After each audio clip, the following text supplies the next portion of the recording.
আওয়ামী লীগের সাধারণ সম্পাদক ওবায়দুল কাদের বলেছেন, ফৌজদারি অপরাধে দণ্ডপ্রাপ্ত কোনো ব্যক্তির মুক্তভাবে চিকিৎসা সেবা গ্রহণের কোনো নজির নেই। কিন্তু বিএনপি গত কয়েক বছর ধরে আইনগত পদ্ধতি ছাড়াই খালেদা জিয়ার মুক্তির দাবি করছে।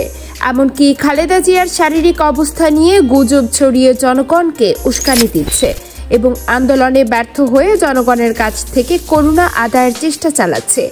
ওবায়দুল কাদের বলেন, আন্দোলনের নামে বিএনপির বিভিন্ন রাজনৈতিক কর্মসূচি জনগণ বারবার প্রত্যাখ্যান করেছে এবং দলটি একটি ব্যর্থ রাজনৈতিক দলে পরিণত হয়েছে। এখন তাদের তথাকথিত আন্দোলনের বিষয়ে দুর্নীতির দায়ে সাজাপ্রাপ্ত অসুস্থ নেত্রী বেগম খালেদা জিয়া।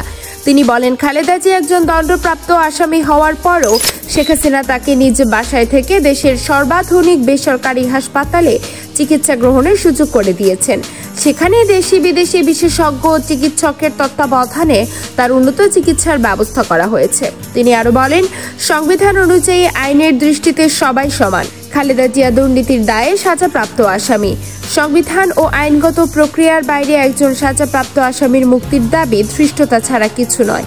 আইনগত প্রক্রিয়ার বাইরে গিয়ে কোনো সাজাপ্রাপ্ত ব্যক্তির দেশত্যাগের কোনো বিধান নেই। মানবিক কারণে শেখ হাসিনার নির্বাহী ক্ষমতা ব্যবহার করে সাজা স্থগিত করে খালেদা জিয়াকে উন্নত চিকিৎসা গ্রহণের সুযোগ করে দিয়েছেন।